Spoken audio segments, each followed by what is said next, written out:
Hello everyone, welcome to SB institute. Welcome you all. আমি শুভেন্দু অধিকারী তোমাদের জন্য পলিটি কনসেপ্ট সিরিজের আরো একটি গুরুত্বপূর্ণ টপিক নিয়ে আজকে ক্লাসে চলে এসেছি। আজকের টপিক প্রধানমন্ত্রী অর্থাৎ প্রাইম মিনিস্টার নিয়ে আজকের টপিকে আমরা আলোচনা করবো, অর্থাৎ আজকের ক্লাসে আলোচনা করবো। দেখো, আমরা যেমন বলেছিলাম যে ইনস্টিটিউটের চ্যানেলে প্রত্যেকটা বিষয়ের কিন্তু কনসেপ্ট সিরিজ আসছে আর কি, একদম সিরিজ ওয়াইজ কিন্তু প্রত্যেকটা সাবজেক্টের কিন্তু প্রত্যেকটা টপিক ওয়াইজ একদম কনসেপ্টকে বেস করে কিন্তু ক্লাস দেওয়া হবে। সেই ক্লাসেরই অর্থাৎ সেই সিরিজেরই কিন্তু ক্লাস তোমরা দেখো। যারা নতুন আছো চ্যানেলে তারা অতি সত্ত্বর চ্যানেলটিকে সাবস্ক্রাইব করে নাও এবং পাশে থাকা বেল আইকনটিকে প্রেস করে রাখো। আর যারা আমাদের চ্যানেলকে ফলো করছে তারা কন্টিনিউ ফলো করতে থাকো। আমরা আশা করব ইন ফিউচার আমরা তোমাদের জন্য আরো খুব ভালো ক্লাস এবং গুরুত্বপূর্ণ ইনফরমেটিভ ক্লাস তোমাদের সামনে আমরা নিয়ে আসবো প্রত্যেকটা সাবজেক্টের। আমি অঙ্গীকার করে বলতে পারি, তোমরা আমাদের চ্যানেলকে ফলো করতে থাকলে তোমাদের আর অন্য কোথাও কিছু দেখতে হবে না আর কি। ঠিক আছে, তাহলে চলো ক্লাসে যাব। আর ক্লাসে যাওয়ার আগে আরো একবার বলবো, যারা চ্যানেলটিকে সাবস্ক্রাইব করো তারা চ্যানেলকে সাবস্ক্রাইব করে রাখো এবং সাথে নোটবুক নিয়ে প্রত্যেকটা ক্লাসের সাথে কিন্তু নোটবুক নিয়ে নেবে। কারণ হচ্ছে প্রত্যেকটা ক্লাসে স্যারেরা বা ম্যামরা যে ইনফরমেশন গুলো দেয় সেগুলো কিন্তু তোমরা শুনে কত মনে রাখবে। সেই জন্য তোমাদের আমি আশা করবো তোমাদের কিন্তু সাথে নোটবুকেও কিন্তু নোট ডাউন করে নেওয়া উচিত। তাহলে কিন্তু যখন একবার রিভাইজ করলে কিন্তু তোমরা মনোযোগ সহকারে শুনবে এবং প্লাস যদি তোমাদের খাতায় নোট ডাউন থাকে পরে একবার পড়লেই কিন্তু সেই বিষয়গুলো অনেকটাই ক্লিয়ার হয়ে যাবে। তাহলে চলো আজকে আর বেশি কথা না বাড়িয়ে ক্লাসে যাব। দেখো, আমি প্রথমে বলেছি আজকের টপিক আমাদের হচ্ছে প্রাইম মিনিস্টার। দেখো, আমাদের প্রাইম মিনিস্টার যে যুক্তরাষ্ট্রীয় শাসন ব্যবস্থায় প্রধানমন্ত্রী যুক্তরাষ্ট্রীয় শাসন ব্যবস্থায় ক্যাবিনেট বা মন্ত্রী পরিষদের কিন্তু শাসন ব্যবস্থা প্রধান, অর্থাৎ যাবতীয় ক্ষমতা কিন্তু তাদের অর্থাৎ মন্ত্রী পরিষদের হাতেই ন্যস্ত থাকে। এইবারটা দেখো, আমাদের ভারতের সংবিধান এমন ভাবে তৈরি যে ভারতের সংবিধানে কিন্তু প্রধানমন্ত্রী কিন্তু ক্ষমতা তেমন কোনো বিধিবদ্ধ কোনো ক্ষমতা কিন্তু দেওয়া নেই। কিন্তু দেখো, কিন্তু সিস্টেমটা এমনই করা যে ক্ষমতা কিন্তু তার মানে আর কি সমস্ত ক্ষমতার পরিচালক কিন্তু তিনি নিজেই। ব্যাপারটা দেখো, আমি যেমন তোমাদের প্রেসিডেন্ট ক্লাস করানোর সময় একটা কথা বলেছিলাম যে প্রেসিডেন্ট হচ্ছে একটা গাড়ির মালিকের মতো আর প্রধানমন্ত্রী হচ্ছে সেই গাড়ির চালক। অর্থাৎ প্রেসিডেন্ট বা গাড়ির মালিক বাড়িতেই বসে থাকে, কিন্তু গাড়ির মানে পরিচালনা করে কিন্তু প্রধানমন্ত্রী অর্থাৎ গাড়ির ড্রাইভার। ক্লিয়ার? ঠিক তেমনই ভাবে দেখো, যেমন একজন রাষ্ট্রের কি প্রয়োজন বা রাষ্ট্র কোন দিকে মুভ করবে, কোন দিকে মুভ করা উচিত, কোন দিকে নিয়ে যাবে, যাবতীয় অল অ্যাবাউট কিন্তু তার ব্যাপার। ঠিক আছে, কিন্তু সমস্ত বিষয় কি যেমন হয় গাড়ির ড্রাইভারদের যে মালিককে একবার বলতে হয়, ঠিক তেমনের প্রধানমন্ত্রী কি যে পরামর্শ করা একবার জানাতে হয়, কিন্তু আলটিমেটলি কিন্তু তিনিই সমস্ত কিছু করতে পারেন। শুধু একবার সংবিধানে এটুকু আছে কি তাকে জানিয়ে এই, কারণ রাষ্ট্রপতি কিন্তু তার পরামর্শ মন্ত্রী পরিষদের পরামর্শ মানতে বাধ্যই। ক্লিয়ার? এই হচ্ছে যে বিষয়। তাহলে দেখো, যদি আমি বলেছিলাম যে গাড়ির মালিক হচ্ছে রাষ্ট্রপতি, চালক হচ্ছে প্রধানমন্ত্রী, তাহলে বোঝা গেল। তাহলে গাড়ি কোন দিকে যাবে সেটা কিন্তু নির্ভর করে সম্পূর্ণই চালকের উপর। তারপরে কি হবে সেটা পরের ব্যাপার, যখন অসুবিধা হবে কি সেই বিষয়গুলো কিন্তু পরের ব্যাপার। কিন্তু most of the cases 95 cases মানে প্রধানমন্ত্রী কিন্তু সমস্ত ক্ষমতার অধিকারী, আর সেই গাড়িটার বিষয় তার হাতে দিয়ে দেওয়া হচ্ছে। মালিক বাড়িতে থাকতে রাষ্ট্রপতি যেমন আছে সমস্ত বিষয় অবগত করানো হয় যে এই অবস্থা দেশের সেই ইত্যাদি ইত্যাদি। ঠিক যেমন গাড়ির চালক গাড়ির মালিককে আর কি অবগত করে যে গাড়ির এই অসুবিধা হয়েছে। যেমন যদি কোনো আইন প্রণয়নের বিষয়, তাহলে কিন্তু সেই বিষয়ে পরামর্শ কিন্তু দেবে রাষ্ট্রপতিকে, পরামর্শ দেবে কিন্তু প্রধানমন্ত্রী। ঠিক যেমন গাড়ির চালক যদি গাড়ির কোনো পার্টস বদল করতে, তাহলে কিন্তু সেই বিষয়ে পরামর্শ দেবে কিন্তু গাড়ির মালিককে। ক্লিয়ার? আমি আশা করছি এই ছোট্ট একটি গল্পের মাধ্যমে তোমাদের এই ছোট্ট কনসেপ্টটি তোমাদেরকে বোঝাতে পেরেছি। এবার ইনফরমেশন গুলো নিয়ে আলোচনা করবো ভিতরে। চলো দেখো, যেহেতু বললাম যে যুক্তরাষ্ট্রীয় শাসন ব্যবস্থায় মন্ত্রী পরিষদের ক্ষমতা থাকে, আর মন্ত্রী পরিষদের নেতাই হচ্ছে যে প্রধানমন্ত্রী।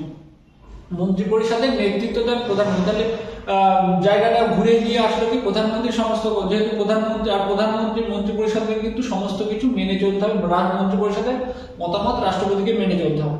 তাহলে আমি কি পেলাম যে প্রধানমন্ত্রী তাহলে পরোক্ষভাবে সমস্ত শাসন ব্যবস্থা কিন্তু তার হাতের মধ্যেই রয়েছে, শুধুমাত্র কি তাকে রাষ্ট্রপতিকে জানাতে হবে। এইটাই হচ্ছে যে বিষয়। দেখো, বলছে শাসন ব্যবস্থা, সংসদীয় শাসন ব্যবস্থা হলে রাষ্ট্রের প্রকৃত শাসন ক্ষমতা মন্ত্রী পরিষদের হাতে থাকে। প্রধানমন্ত্রী হলেন ক্যাবিনেটের নেতা, অর্থাৎ রাষ্ট্রের শাসন ব্যবস্থার প্রধান হলেন প্রধানমন্ত্রী। ক্লিয়ার? যা বললাম পরিষ্কার হয়েছে তোমাদের? দেখো তারপরে বলেছে প্রধানমন্ত্রীর নিযুক্তি। দেখো 75 ধারায় কত আর্টিকেল 75 বলা রয়েছে আমাদের প্রধানমন্ত্রীকে নিযুক্ত করবেন রাষ্ট্রপতি, এবং তারপর যখন রাষ্ট্রপতি প্রধানমন্ত্রীকে নিযুক্ত করবে আর্টিকেল 75। এইবারটা যখন প্রধানমন্ত্রী নিযুক্ত হয়ে গেলেন, প্রধানমন্ত্রী তারপরে কিন্তু মন্ত্রী পরিষদ কিন্তু গঠিত হবে তার পরামর্শ, অর্থাৎ প্রধানমন্ত্রী কিন্তু তখন পরামর্শ দেবে আর কি। আর এটাও কিন্তু পরোক্ষভাবে ঠিক, যে পরোক্ষ বা প্রত্যক্ষভাবে আর কি, যে সংখ্যাগরিষ্ঠ দলের যে নেতা সেই কিন্তু প্রধানমন্ত্রী হবে। এইবারটা যেখানে আর কি যদি কোনো কারণে সেই দল যদি কোনো কারণে নিরঙ্কুশ সংখ্যাগরিষ্ঠতা না পায়, তখন কিন্তু রাষ্ট্রপতি, যদি সংবিধানে এটা বলা আছে যে রাষ্ট্রপতির স্বেচ্ছাধীন ক্ষমতা নেই, রাষ্ট্রপতি যদি মনে করে পার্লামেন্টের যে কোনো সদস্যকে আর কি প্রধানমন্ত্রী ঘোষণা করে দেবে, এমন কিন্তু কোনো স্বেচ্ছাধীন ক্ষমতা নেই আমাদের সংবিধানে। কিন্তু যদি কোনো দলের কোনো নেতা যদি নিরঙ্কুশ সংখ্যাগরিষ্ঠতা না পায়, তখন কিন্তু রাষ্ট্রপতি তার বিচার বুদ্ধি বিবেচনা করে কিন্তু কাউকে প্রধানমন্ত্রী করতে পারে না। ক্লিয়ার? আরেকবার বলছি যে ভারতের সংবিধানে কিন্তু এই বিষয়টা বলে দেওয়া, মানে অর্থাৎ প্রধানমন্ত্রীর নিযুক্তির ক্ষেত্রে কিন্তু রাষ্ট্রপতির কোনো রকম স্বেচ্ছাধীন ক্ষমতা নেই, অর্থাৎ তিনি যা খুশি তাই করতে পারেন না। কি করতে পারেন, যে যদি কোনো কারণে সেই দল, আমি প্রথমেই বললাম যে যেহেতু দলের আর কি সেই সংসদের মানে সেই দলের আর কি নেতা যে তিনি প্রধানমন্ত্রী হবেন, কিন্তু যদি কোনো সংখ্যাগরিষ্ঠতা নিরঙ্কুশ সংখ্যাগরিষ্ঠতা না পায়, তাহলে কিন্তু তখন কিন্তু রাষ্ট্রপতি অন দ্যাট কেস রাষ্ট্রপতি কিন্তু তখন মনে করলে আর কি তার ব্যক্তিগত বিচার বুদ্ধির বিবেচনা করে কিন্তু কাউকে প্রধানমন্ত্রী হিসেবে নিযুক্ত করতে পারেন। ক্লিয়ার? দেখো আর্টিকেল 75 অর্থাৎ কি 75 ধারা অনুসারে প্রধানমন্ত্রীকে নিযুক্ত করেন রাষ্ট্রপতি, এবং প্রধানমন্ত্রীর পরামর্শক্রমে রাষ্ট্রপতি মন্ত্রী পরিষদের সদস্যদের নিযুক্ত করেন। সাধারণত সংখ্যাগরিষ্ঠ দলের নেতা, আমি বললাম সংখ্যাগরিষ্ঠ দলের নেতাই কিন্তু প্রধানমন্ত্রী হিসেবে নিযুক্ত হন। প্রধানমন্ত্রী নিযুক্তির ক্ষেত্রে রাষ্ট্রপতি, এটা কিন্তু গুরুত্বপূর্ণ জায়গা, প্রধানমন্ত্রী নিযুক্তির ক্ষেত্রে রাষ্ট্রপতির কিন্তু স্বেচ্ছাধীন ক্ষমতা নেই, এটা ভালো করে মনে রাখতে হবে। তবে নিরঙ্কুশ সংখ্যাগরিষ্ঠতা অর্জন করতে না পারে, অর্থাৎ যেই দলের নেতা আর কি প্রধানমন্ত্রী হবে, সেই দল যদি আর কি কোনো নিরঙ্কুশ সংখ্যাগরিষ্ঠতা না পায়, তখন কিন্তু রাষ্ট্রপতি নিজের বিচার বুদ্ধি প্রয়োগ করতে পারে অন দ্যাট কেস। ক্লিয়ার? এটা মনে রাখতে হবে।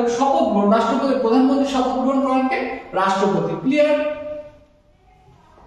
চলো এইবারটা আসছে কার্যকাল কি বলছে, যে কার্যকাল বিষয়টা কিন্তু খুব গুরুত্বপূর্ণ জায়গা একটি, যে কার্যকাল প্রধানমন্ত্রী কার্যকালের বিষয়ে কিন্তু সংবিধানে এই বিষয়ে বলা নেই, কিন্তু তিনি আর কি রাষ্ট্রপতির বিশ্বাসভাজন হয়ে থাকতে হয়, এটা কিন্তু বলা আছে। কিন্তু ব্যাপারটা হলো রাষ্ট্রপতির বিশ্বাসভাজন কিন্তু আবার কিন্তু প্রধানমন্ত্রীর যে বিহিত দল, সেই দলের কিন্তু একটা 5 বছরের টার্মে কিন্তু সে আর কি নিযুক্ত হয়েছে, এবার তার যদি সেই টার্মটা পুরো যায় সে কিন্তু প্রধানমন্ত্রী থাকতে পারবে না। এখানে ব্যতিক্রম কোথায় আছে? ব্যতিক্রম এক জায়গায় রয়েছে, সেখানে যদি কোনো কারণে জরুরি অবস্থা জারি হয়, জরুরি অবস্থা জারি হলে কিন্তু পার্লামেন্টের মেয়াদ, লোকসভার মেয়াদ যদি বৃদ্ধি পায়, তাহলে কিন্তু প্রধানমন্ত্রী 5 বছর শেষ হয়ে গেলেও কিন্তু প্রধানমন্ত্রী সেই পদে বহাল থাকতে পারে। অর্থাৎ তাহলে আমরা বলতে পারি কি, যে লোকসভার আর কি মেয়াদ ইজ ইকুয়াল টু যে প্রধানমন্ত্রীর মেয়াদ। ক্লিয়ার? আরেকবার বলছি যে দেখো, যে যেহেতু আর কি যে যদি কোনো কারণে জরুরি অবস্থা জারি হয়, তাহলে কিন্তু যে অর্থাৎ জরুরি অবস্থা জারি হলে লোকসভার মেয়াদ সেই মুহূর্তে কোনো টাইম যদি নির্বাচন করা না যায়, তাহলে কিন্তু কি লোকসভার কার্যকালের মেয়াদ বাড়ানো হয় আর কি, ঠিক আপদকালীন ভাবে জরুরি অবস্থায়, তাহলে কিন্তু প্রধানমন্ত্রীর মেয়াদও কিন্তু সেই সাথে সাথে বেড়ে যাবে। অর্থাৎ আমরা এই কথা বলতে পারি যে প্রধানমন্ত্রীর মেয়াদ, লোকসভার মেয়াদ ইজ ইকুয়াল টু যে প্রধানমন্ত্রীর মেয়াদ। এটুকু শুধুমাত্র বোঝানোর কারণেই কিন্তু এটা আমি বললাম, কিন্তু এটা কিন্তু একদম সঠিক একটা ব্যাপার। বলছে সাধারণত প্রধানমন্ত্রীর কার্যকালের মেয়াদ 5 বছর, তবে জরুরি অবস্থার সময় লোকসভার মেয়াদ বৃদ্ধি পেলে প্রধানমন্ত্রীর কার্যকাল বৃদ্ধি পায়। ক্লিয়ার? এইবারটা বেতন আর ভাতার বিষয়ে, যে সমস্ত বেতন প্রধানমন্ত্রী বলে মন্ত্রীপরিষদ সমস্ত মন্ত্রীদের বেতন, এই বিষয়টা কিন্তু পার্লামেন্ট কিন্তু আইন প্রণয়ন করে কিন্তু সেই বিষয়গুলি ঠিক করবে, কোনো কিন্তু বিধিবদ্ধ ব্যাপার নেই। যদি আইন প্রণয়ন না হয় তখন কি হবে? যদি আইন প্রণয়ন না হয় তাহলে দ্বিতীয় তফসিল শিডিউল যে দ্বিতীয় শিডিউল অর্থাৎ দ্বিতীয় তপশিল, সেই দ্বিতীয় তপশিল অনুযায়ী যে আর কি যে ধার্য করার যে আর কি অর্থ, সেই অর্থই আর কি তার কিন্তু বেতন এবং ভাতা হিসেবে দেওয়া হবে। যদি কোনো মানে এটা কিন্তু বলা আছে যাবতীয় বিষয় কিন্তু পার্লামেন্ট, আর পার্লামেন্ট আইন প্রণয়ন করবে নিজে, যেহেতু পার্লামেন্টের সদস্যই আর কি, যে নেতাই আর কি প্রধান, পার্লামেন্ট বলছি যে লোকসভা সদস্যই প্রধানমন্ত্রী হবে। তাহলে আমরা কি পেলাম, যে যদি কোনো কারণে পার্লামেন্ট আইন প্রণয়ন না, যে আর কি প্রধানমন্ত্রী এবং মন্ত্রী পরিষদের বেতন এবং ভাতার বিষয়ে কোনো আইন যদি প্রণয়ন না করে, তাহলে কি করে তারা বেতন পাবে? তাহলে সংবিধানে যে বিধিবদ্ধ দ্বিতীয় তপশিল রয়েছে, সেই দ্বিতীয় তপশিল অনুযায়ী কিন্তু তারা তিনি বেতন পাবেন। ক্লিয়ার? এটা এই জায়গাটা কিন্তু মনে রাখবেন। ক্লিয়ার? চলো তারপর দেখো প্রধানমন্ত্রীর ক্ষমতা এবং কার্যাবলী, এই জায়গাটা কিন্তু খুব ভাইটাল জায়গা। এই জায়গাটাকে আমরা খুব সুন্দরভাবে বুঝে নিতে হবে। তার কারণ যে আমি প্রথমে বলি যে প্রধানমন্ত্রী কিন্তু কোনো বিধিবদ্ধ কার্যাবলী নেই, সংবিধানে বিধিবদ্ধ কোনো কার্যাবলী না থাকার দরুন কিন্তু তাহলে কিন্তু আবার আমরা একদিকে বলছি যে বিধিবদ্ধ কার্যাবলী নেই, আবার বলছি যে কি, যে তিনি কিন্তু রাষ্ট্রের প্রধান, তিনি সমময় কর্তা। ক্লিয়ার? প্রধান রাষ্ট্রপতি হচ্ছে নামমাত্র শাসক, আমরা যেটা বলে আসি। ঠিক আছে? ঠিক তেমনই সেই বিষয়টাই কিন্তু আজকে সেই জটিলতা কিন্তু কেটে যাবে তোমাদের এই ক্লাসে। খুব মন দিয়ে দেখো, বলছে রাষ্ট্রপতির পরামর্শদাতা হিসেবে কাজ করে। দেখো আমি প্রথমেই বলেছি রাষ্ট্রপতির পরামর্শ দেবেন রাষ্ট্রপতিকে মন্ত্রী পরিষদের পরামর্শ মানতে বাধ্য করা হয়েছে। সেই যে সংবিধান সংশোধনের মাধ্যমে ভারতের সংবিধানের 74-এর 1 ধারা অনুযায়ী প্রধানমন্ত্রী রাষ্ট্রপতির পরামর্শদাতা হিসেবে বলছে দাতা হিসেবে কাজ করে, হিসেবে কাজ করে। ঠিক আছে? হিসেবে কাজ করে। তার কার্যাবলী বিধিবদ্ধ রয়েছে। শুধুমাত্র কি হিসেবে বিধিবদ্ধ রয়েছে? তার বিধিবদ্ধ রয়েছে যে প্রধান রাষ্ট্রপতির পরামর্শদাতা হিসেবে তার কিন্তু কার্যাবলী বিধিবদ্ধ রয়েছে। তার বাইরে প্রধানমন্ত্রী তেমন কোনো বিধিবদ্ধ কার্যাবলী নেই। শুধুমাত্র কি আছে, তিনি প্রধানমন্ত্রী আর কি পরামর্শদাতা। দেখো এক্সট্রিমলি সরি, যে তিনি হচ্ছে রাষ্ট্রপতির পরামর্শদাতা। এটা কিন্তু সংবিধানে বিধিবদ্ধ রয়েছে, কিন্তু সংবিধানে এই বিষয় তাছাড়া কিন্তু তার কোনো বিধিবদ্ধ কার্যাবলী নেই। এবার তাহলে এই যে বিধিবদ্ধ কার্যাবলী নেই, কিন্তু আবার আমরা বলছি যে প্রধানমন্ত্রী কিন্তু সর্বময় কর্তা। তাহলে এটা আমাদের বুঝতে হবে যে তাকে আমরা বলছি একদিকে যে তার কোনো বিধিবদ্ধ কার্যাবলী নেই, আবার তিনি কিন্তু সর্বময় কর্তা। সেটা কিভাবে, সেটা আমরা বুঝে নেব। যে তিনি কিন্তু পরামর্শ দেন।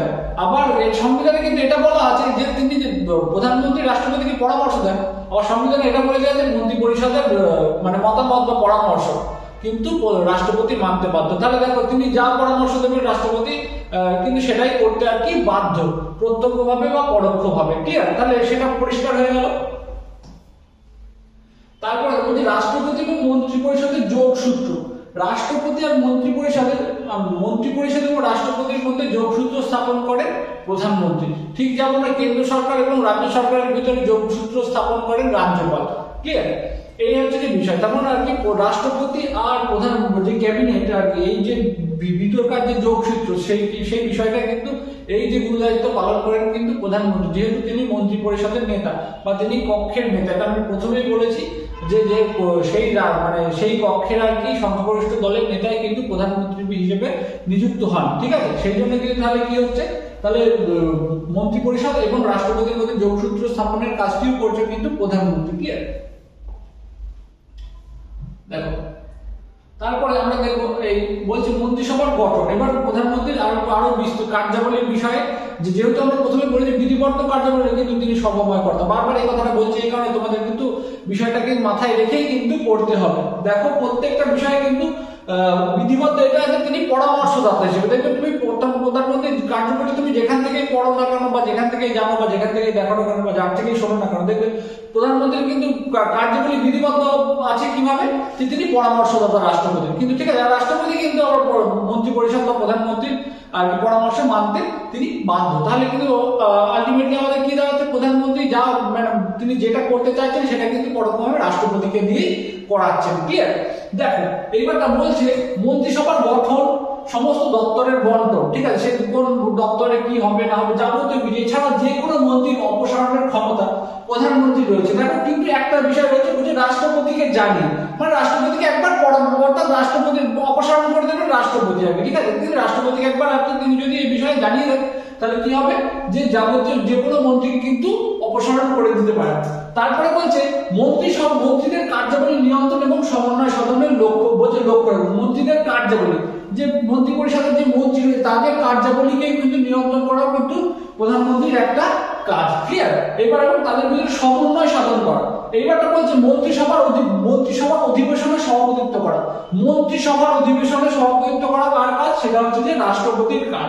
আর কি বলছে? পক্ষের নেতা হিসেবে কাজ করে। আমি প্রথমে বলে দিয়েছি যে সংখ্যাগরিষ্ঠ দলের নেতাই প্রধানমন্ত্রী হিসেবে নিযুক্ত হন এবং তিনি কিন্তু পক্ষের নেতা, এবং তার পদত্যাগ বা বিয়োগে লোকসভা ভেঙে যায়। তিনি যদি কোনো কারণে পদত্যাগ করেন বা তার যদি মৃত্যু হয় তাহলে কিন্তু লোকসভা পুরোপুরি ভাবে ভেঙে যাবে, কারণ তারা কিন্তু একটা দল হিসেবে কাজ করে। ক্লিয়ার? এইবারটা বলছে এছাড়া তিনি সংসদের উভয় পক্ষের বিতর্কে, এটা কিন্তু একটা গুরুত্বপূর্ণ জায়গা, তোমরা মনে রাখবে যে সংসদের গুরুত্বপূর্ণ মানে উভয় পক্ষের বিতর্কে কিন্তু কোন ব্যক্তি অংশগ্রহণ করতে পারে, সেটা কিন্তু প্রধানমন্ত্রী। সংসদের উভয় পক্ষে তিনি কিন্তু জেনারেলি কিন্তু লোকসভা থেকে কিন্তু প্রধানমন্ত্রী হয়, লোকসভার সংখ্যাগরিষ্ঠ দলের কিন্তু নেতাই কিন্তু প্রধানমন্ত্রী হয়। কিন্তু আমাদের গুরুত্বপূর্ণ এই জায়গাটা মনে রাখতে হবে যে সংসদে যদি উভয় পক্ষে কোনো বিতর্ক হয় সেই বিতর্কে একমাত্র ব্যক্তি তিনি হচ্ছেন যে প্রধানমন্ত্রী, অর্থাৎ উভয় পক্ষের বিতর্কে কিন্তু অংশগ্রহণ করতে পারে প্রধানমন্ত্রী। ক্লিয়ার? দেখো বলছে সংসদের অধিবেশনে আহ্বান এবং স্থগিত করার বিষয়ে রাষ্ট্রপতিকে পরামর্শ দেন। কিন্তু যদি আমাদের কোশ্চেন আসে যে সংসদের অধিবেশনের আহ্বান কে করেন, তাহলে কিন্তু রাষ্ট্রপতির বিষয়ে তাহলে কি তাকে পরামর্শ দিচ্ছেন কে? তাকে পরামর্শ দিচ্ছেন প্রধানমন্ত্রী। তাহলে মানে আলটিমেটলি কার কাজটা হচ্ছে, মানে কার কথাটা হচ্ছে বা কার উদ্দেশ্য মোতাবেক চলছে? তাহলে প্রধানমন্ত্রী যাতে সংসদের অধিবেশনের আহ্বান করছেন, সেটা কিন্তু কাকে দিয়ে করাচ্ছেন? তিনি সেটা রাষ্ট্রপতিকে দিয়ে করাচ্ছেন। তারপরে দেখো বলছে যে জরুরি অবস্থা ঘোষণার পর পরামর্শ রাষ্ট্রপতিকে দেন, অর্থাৎ জরুরি অবস্থা ঘোষণা করতে হবে। আমরা কি পড়েছি যে রাষ্ট্রপতি জরুরি অবস্থা ঘোষণা করেন, একদম আর্টিকেল মোতাবেক তাই। কিন্তু এইবারটা যে সেই পরামর্শটা কে দেবে? যে সেই পরামর্শ দেবেন প্রধানমন্ত্রী। আমি প্রথমেই বলেছিলাম যে রাষ্ট্রপতি এবং প্রধানমন্ত্রীর যে গাড়ির মালিক এবং গাড়ির চালকের ন্যায়, ঠিক তেমনই আর কি যে রাষ্ট্রের অবস্থা খারাপ আর কি এখন জরুরি অবস্থা জারি করতে হবে, ঠিক তেমন একটা গাড়ির অবস্থা খারাপ, গাড়িকে এক্ষুনি সার্ভিসিং করতে হবে, ঠিক তেমনই একটা বিষয়। বোঝা গেল? অর্থাৎ তাকে মিস্ত্রির কাছে নিয়ে যেতে হবে, ঠিক আছে? অর্থাৎ তাকে মেকানিক দেখাতে হবে। সেই জন্য ব্যাপারটা হচ্ছে যে জরুরি অবস্থা ঘোষণার পরামর্শ রাষ্ট্রপতিকে দেন, অর্থাৎ রাস্তার কন্ডিশন খারাপ। এই হচ্ছে ব্যাপার। আমি যে কথাটা যে গল্পটা তোমাদের বলেছি ওই বিষয়টা মাথায় রেখে পড়বে, একদম পরিষ্কার হয়ে যাবে। বলছে কার্যকাল শেষ হওয়ার আগেই লোকসভা ভেঙে দেওয়ার সুপারিশ করেন, অর্থাৎ কার্যকাল শেষ হওয়ার আগেই লোকসভা ভেঙে দেওয়ার সুপারিশ করতে পারেন। অর্থাৎ প্রধানমন্ত্রী যদি রাষ্ট্রপতিকে সুপারিশ করেন যে তার যে 5 বছর 5 ইয়ার্স যে 5 বছরের যে একটা সময়কাল, সেই সময়কাল শেষ হওয়ার আগে কিন্তু তিনি কি করতে পারেন? লোকসভাকে ভেঙে দেওয়ার সুপারিশ করতে পারেন। ঠিক আছে? এবার তো প্রধানমন্ত্রী এবং রাষ্ট্রপতির সম্পর্ক, এই প্রধানমন্ত্রী আর রাষ্ট্রপতির সম্পর্কটাও কিন্তু খুব গুরুত্বপূর্ণ জায়গা, একদম খুব সুন্দরভাবে আমাদের বুঝে নিতে হবে। রাষ্ট্রের সমস্ত শাসনতান্ত্রিক বিষয়াদি তথা আইন প্রণয়ন সংক্রান্ত সমস্ত বিষয়ে রাষ্ট্রপতিকে তথ্য দেন কে? প্রধানমন্ত্রী। সেটা কত দেয়? আর্টিকেল 78। খুব ভালো করে কোনো রাষ্ট্রের আইন প্রণয়ন করতে হবে, সেই বিষয়ে যাবতীয় তথ্য দেবে কে? সেই বিষয়ে যাবতীয় তথ্য প্রধানমন্ত্রী দেবে রাষ্ট্রপতিকে। ক্লিয়ার? আর কি প্রধানমন্ত্রী রাষ্ট্রপতিকে দেবে, কারণ তার অনুমতি ছাড়া কিন্তু যাবতীয় বিষয় কোনো কিছু আর কি মানে কোনো আইন প্রণয়ন করা যাবে না। ঠিক আছে? বা কোনো বিল আইনে প্রণয়ন হবে না তার অনুমতি ছাড়া, অর্থাৎ রাষ্ট্রপতির অনুমতি ছাড়া। ক্লিয়ার? দেখো আর একটা বিষয় খুব গুরুত্বপূর্ণ ক্লাসের ভিতরে যে বলবো যে তোমরা আর কি আমাদের ইনস্টিটিউটের যে ফাউন্ডেশন ব্যাচ কিন্তু চালু হয়ে গিয়েছে 11 জানুয়ারি থেকে। তোমরা যারা এই ফাউন্ডেশন ব্যাচে ভর্তি হতে চাইছো, আর অর্থাৎ আমাদের এসবি ইনস্টিটিউটের অফলাইন ক্লাসগুলি করতে চাইছো এবং নিজেদের আর কি সাফল্যকে সুনিশ্চিত করতে চাইছে, তারা অতি সত্বর আমাদের এসবি ইনস্টিটিউটের যে অফিসিয়াল নাম্বারটা 9083644276 এই নাম্বারে ফোন বা হোয়াটসঅ্যাপ করে তোমরা যাবতীয় তথ্য নিয়ে নিতে পারো। আর এই ব্যাচে কি থাকছে? এই ব্যাচে কিন্তু তোমাদের অনেকগুলি এক্সামকে কিন্তু একসাথে কভার করা হবে, কারণ এটা আমরা প্রথমেই বলেছি ফাউন্ডেশন ব্যাচ, অর্থাৎ একদম তোমাদের বেসিক থেকে অ্যাডভান্স লেভেল পর্যন্ত কিন্তু করানো হবে। সমস্ত সাবজেক্টের প্রত্যেকটা টপিক ধরে ধরে একদম গোড়া থেকে হাতে ধরে প্রত্যেক স্যার আমরা কিন্তু তোমাদেরকে কিন্তু বুঝিয়ে শিখিয়ে পড়িয়ে তৈরি করে দেবেন। আর এই ব্যাচটা পড়লে, এই ব্যাচে পড়লে তোমরা প্রত্যেকটা এক্সামের জন্য কিন্তু তৈরি হয়ে যাবে অল ওভার। যেহেতু এটা যে ডব্লিউবিসিএস একটা আমব্রেলা এক্সাম বলতে পারো বা মাদার এক্সামিনেশন বলতে, তার আন্ডারে কিন্তু অর্থাৎ ডব্লিউবিসিএস সিলেবাস কভার করলে কিন্তু অলমোস্ট তোমার সমস্ত সিলেবাসে কভার হয়ে যাবে। কিছু কিছু ক্ষেত্রে তোমাকে একটু পলিশিং দরকার আছে, সেটা কিন্তু সেটা আমরা সমস্ত কিছু আমরা কিন্তু গাইড দিয়ে তোমাদেরকে তৈরি করে দেবো। আর কি ডব্লিউবিসিএস 2024 কে টার্গেট করতে পারো, SSC SSC WBP, KP, WBPSC, clerkship, miscellaneous সমস্ত কিছু এবং এসএসসি জিডি সমস্ত পরীক্ষাগুলো কিন্তু অর্থাৎ যে বেসিক কনসেপ্টটা কিন্তু এই ব্যাচে কিন্তু সুন্দরভাবে করিয়ে দেওয়া হবে। সেই জন্য আমরা বলবো তোমরা আর দেরি না করে অতি সত্বর কিন্তু অফলাইন ব্যাচে ভর্তি হয়ে যাও এবং নিজেদের প্রিপারেশন শুরু করে দাও। ক্লিয়ার? তারপর চলো, বলছে প্রধানমন্ত্রী নিযুক্তির সুপারিশ করেন। এখানে একটা গুরুত্বপূর্ণ জায়গা, আমাদের এখানে অনেকগুলি কোশ্চেন আসে যে প্রধানমন্ত্রী কাদের কোন কোন ব্যক্তিদের নিযুক্তির সুপারিশ করেন, সেগুলো কি কি বলছে? CAT, controller and auditor general, AG, attorney general, ঠিক আছে। আর কি ইউপিএসসি চেয়ারম্যান এবং সদস্যদের, নির্বাচন কমিশন, অর্থ কমিশনের ব্যক্তি, অর্থ কমিশন, ঠিক আছে। বা যদি মুখ্য নির্বাচন কমিশন হতে তাও কিন্তু এটা কি হবে যে প্রধানমন্ত্রী সুপারিশ করেন আর এই ব্যক্তিগুলো নিযুক্ত করা, রাষ্ট্রপতি নিযুক্ত করেন, কিন্তু রাষ্ট্রপতিকে নিযুক্ত করেন কে, রাষ্ট্রপতিকে আর কি সুপারিশ করেন তিনি হচ্ছে প্রধানমন্ত্রী। তাহলে আমরা কি পেলাম? ক্যাগ, ইউপিএসসি চেয়ারম্যান ও সদস্যদের, নির্বাচন কমিশন, অর্থ কমিশনের, যদি মুখ্য নির্বাচন কমিশন বলে তাও কিন্তু সেটার ক্ষেত্রে কিন্তু প্রধানমন্ত্রী সুপারিশ করবেন আর কি, তারপরে কিন্তু রাষ্ট্রপতি তাদের নির্বাচন করবেন। ক্লিয়ার? বলছে প্রধানমন্ত্রীর দায়বদ্ধতা। দেখো প্রধানমন্ত্রীর দায়বদ্ধতার ভিতরে কি আছে? প্রধানমন্ত্রী বলছে ভারতীয় সংবিধানের 75 ধারা অনুযায়ী সকল মন্ত্রী অর্থাৎ মন্ত্রী পরিষদ এবং প্রধানমন্ত্রী কিন্তু যে লোকসভার কাছে দায়বদ্ধ থাকে, এটা কিন্তু আমাদের 75 ধারায় বলে দেওয়া আছে। আবার আদার হ্যান্ড কিন্তু এই 75 ধারায় বলা যে একজন মন্ত্রী এককভাবেও কিন্তু লোকসভার কাছে দায়িত্ব থাকে। অর্থাৎ রাষ্ট্রপতি যদি মনে করেন বলতে প্রধানমন্ত্রী যদি তাকে আর কি পরামর্শ দেন যে কোনো মন্ত্রীকে আর কি অপসারণ করতে হবে, তাহলে কিন্তু এককভাবে মন্ত্রীকে অপসারণ করতে পারে। এবং অপসারণ কেন করতে পারেন? কিন্তু তার এককভাবে একটা দায়িত্ব আছে। কারণ যদি একজন আর কি একটা ছেলে যদি দোষ করে তার জন্য পুরো ক্লাসকে মানে শাস্তি দেওয়া, সেটা একটা ভুল একটা ব্যাপার। সেই জন্য কি এককভাবেও কিন্তু, যেমন একজন ছাত্রের কিন্তু এককভাবে একটা ক্লাসের প্রতি দায়িত্ব থাকে, ঠিক তেমন একজন মন্ত্রীরও কিন্তু মন্ত্রিসভা বা লোকসভার উপরে কিন্তু খুব সুন্দর দায়িত্ব থাকে। সেই জন্য তাকে কিন্তু সেই বিষয় থেকে অপসারণ করা যেতে পারে এককভাবে। ক্লিয়ার?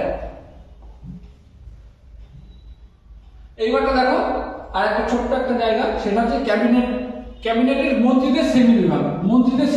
ক্যাবিনেট মন্ত্রী কি? যারা ক্যাবিনেটের সদস্য, ঠিক আছে। ক্যাবিনেটের সদস্য এবং নিজস্ব মন্ত্রক রয়েছে, তারা হচ্ছে ক্যাবিনেট মন্ত্রী, ঠিক আছে। এই যে আর এই যে রাষ্ট্রমন্ত্রীও তাই, রাষ্ট্রমন্ত্রী কি? যাদের নিজস্ব মন্ত্রক আছে এবং নিজেরা নীতি প্রণয়ন করতে পারে, ঠিক আছে। এই হচ্ছে রাষ্ট্রমন্ত্রী। আর প্রতিমন্ত্রী কিন্তু কোন রকম দপ্তর নেই বা কোনো নিজস্ব মন্ত্রক নেই। তারা হচ্ছে যে এই যে রাষ্ট্রমন্ত্রী এবং ক্যাবিনেট মন্ত্রী আর কি সাথে আর কি যৌথভাবে কাজ করে, তাদের যাবতীয় সাহায্য সহযোগিতা করে। এই হচ্ছে প্রতিমন্ত্রীর কাজ। বোঝা গেল? তাহলে আজকের ক্লাস এখানেই ছিল। আমি আশা করছি তোমরা এই বিষয়টি খুব সুন্দরভাবে বুঝতে পেরেছো। যদি কোনো জায়গায় বুঝতে অসুবিধা হয় তোমরা কিন্তু অবশ্যই কমেন্টে জানাবে। আর তোমাদের প্রত্যেকের কাছে একটা ছোট্ট রিকোয়েস্ট, যারা আর কি আমাদের ভিডিওগুলো দেখছো না, একটু লাইক করছো না, অবশ্যই একটা ছোট্ট লাইক করে দিও এবং শেয়ার করে দিও। আর যারা এখনো আমাদের চ্যানেলকে সাবস্ক্রাইব করেনি তারা অতি সত্বর চ্যানেলকে সাবস্ক্রাইব করে রাখো। প্রত্যেকে ধন্যবাদ। আর till then stay focus on your goal. Thank you everyone.